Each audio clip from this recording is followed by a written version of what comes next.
It's Tanya Bridge Malone back with another YouTube video. And today I'm going to discuss what the Lord wants me to speak of. Y'all don't need to see my fit because, I mean, you've already seen this fit. Y'all ain't got to see a fit every time I make a video. I'm going through a little bit of something right now, and as y'all know, back about in, I'm going to speak about it while I'm waiting on the Holy Spirit. But I feel like God wants me to speak of it anyway, you know what I mean? So anyway, back in January, all my family got sick. And I had to take my son to the ER. When I started this job, I took insurance out on my son. He's 21 years old. He just turned 21 in January 1st was his birthday. He was sick on his birthday. He was throwing up. He had the stomach flu. I had to take him to the ER because it was on a weekend, so he had to go to the ER. Well, it was during the week when he went. But the thing of it is, he was throwing up. He couldn't keep nothing down. He couldn't keep water down, a cracker down. He could not keep anything down. He was throwing up every 15 to 20 minutes. I mean, it was nonstop, and he was dehydrated. He had to have been dehydrated. It wasn't because he wasn't drinking water and Gatorade and drinking stuff to try to keep him hydrated. He couldn't keep nothing down. So he went to the ER. They diagnosed him with stomach flu. He had stomach flu. He didn't test positive for flu A or flu B or nothing like that. And a lot of rumors are going around that flu A is one of the worst flus you can have. But he had a stomach flu. That's probably why he was throwing up like he was. And then they said he had upper respiratory infection. And they did blood work and I don't know what all. And they did something on his gallbladder to see if it was bad. And I think that was the second time he went in the ER. He was in the ER twice.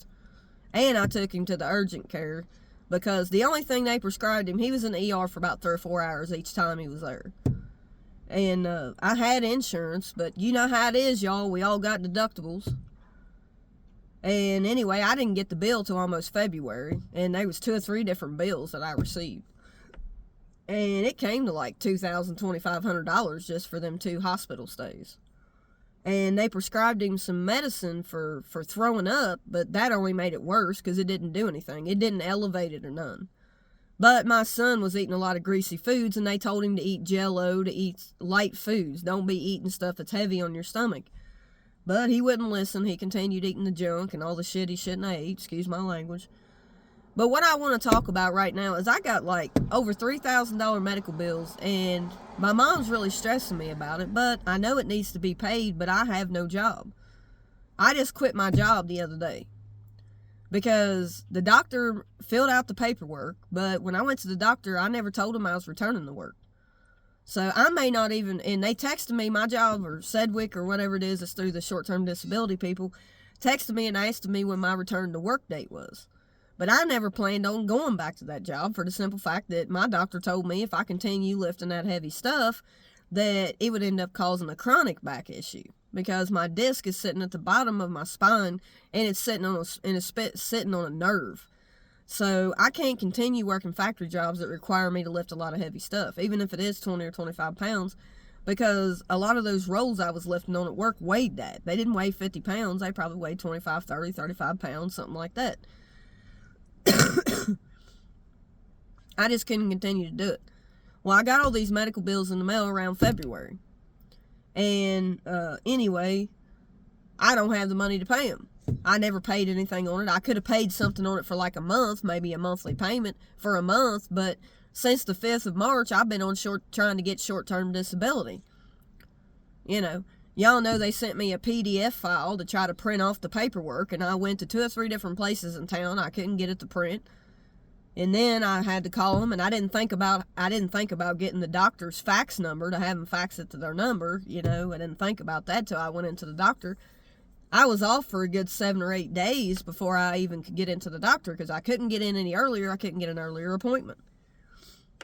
Well, when he filled the paperwork out, like I said, he didn't put a return to work date, and since my place wanted to know a return to work date, I just told him, I said, I don't plan on returning.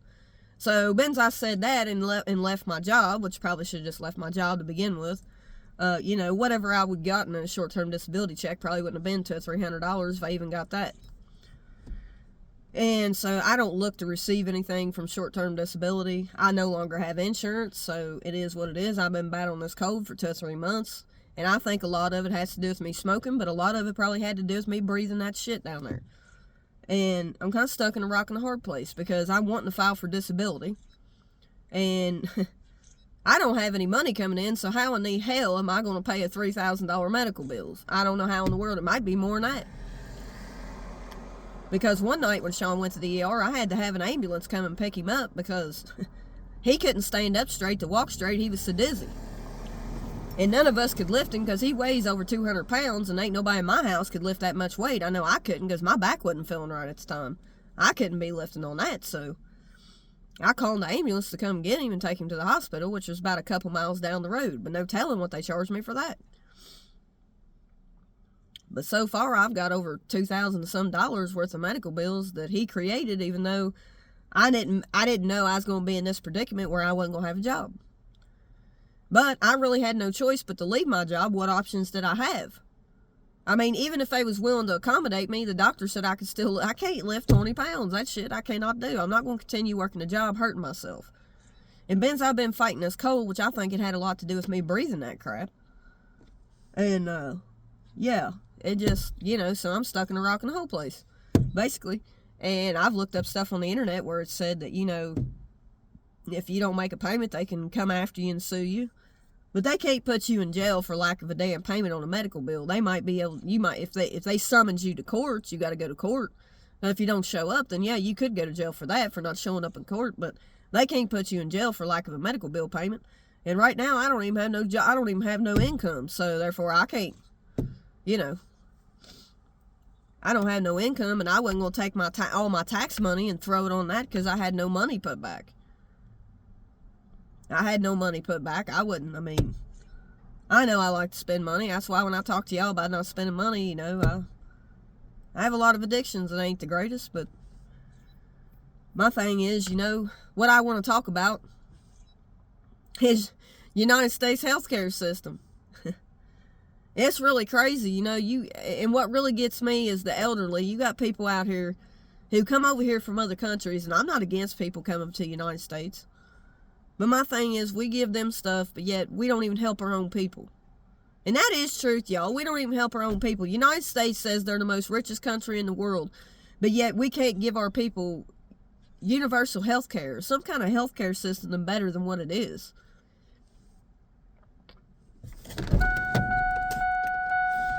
Y'all remember when I filed bankruptcy last year, I had no health insurance. It took me 3 or 4 months to get a medical card approved. I had to go through I don't know how many caseworkers just to get a medical card because I lived with my parents. I couldn't help that. They all said, well, we got to base it off everybody's income in the house. I said, what do you mean? I said, I don't have a job, so I had to move in with them. I couldn't be out on the street. So you're telling me you're going to base it off my parents' income? And I think that's straight bullshit for the simple fact that, y'all think about it. If you really think about it, why would they base it off your parents' income? I know I live under their roof, but they can't take health insurance out on me. I was 41 years old at the time. They couldn't take health insurance out on me. 40-some years old. They couldn't take health insurance out on me. And here I was accumulating medical bills while I was in the middle of filing bankruptcy. And I was having to go to a counselor and a psychiatrist. Was the only two people I was going to, healthcare-wise. And I was having to pay out of pocket for the medicine, and my parents were having to pay for that. I got a tax return, but that didn't last long. Like $600 and some. But I tell you what, God's for the poor people out here. I'm telling you, because this country is crazy. When you got caseworkers saying you can't get a medical card because you live with your parents, well, I have no place to live due to really no fault of my own because I have a mental illness. You know what I mean? It's an illness just like anything else. I lost everything I had because of that. And I couldn't even get approved for a medical card. It was really depressing.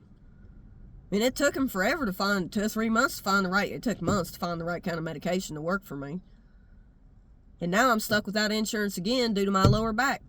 And what ain't right is when I had missed 2 days the last time I hurt my back on the job, and they counted the days against me. It was crazy. It really was. So I had 5.75 incidents. So even if I did go back to work, and I'm going to take a chance on re-injuring myself again and causing worse back issues than what I already have, when your body tells you can't do something, you just can't do it. Thank the Lord I didn't have no house payment or car payment I had to pay. At least I was able to pay this truck off. But now I'm sitting here and I'm a little worried about how in the world I'm going to pay this medical bill that I can't afford to pay because I ain't even working. I know some people may say, well, you're stupid for quitting a job. You're stupid for quitting that job. No, I wasn't stupid for leaving that job because my doctor told me I probably needed to leave that job and find something less strenuous to do. But that's easier said than done because a lot of jobs require heavy lifting no matter where you work. And it's hard to find a 9-to-5 office job, y'all. And who's to say sitting on your butt all day is good to do either? That ain't good on your knees if you think about it. It ain't good for your back either. You need to get some kind of exercise even if you go for a walk. But I got a lot of stuff on my plate, and I just wanted to speak about it. If anybody else is going through something similar, let me know. Medical bills is crazy in the United States. Big pharma and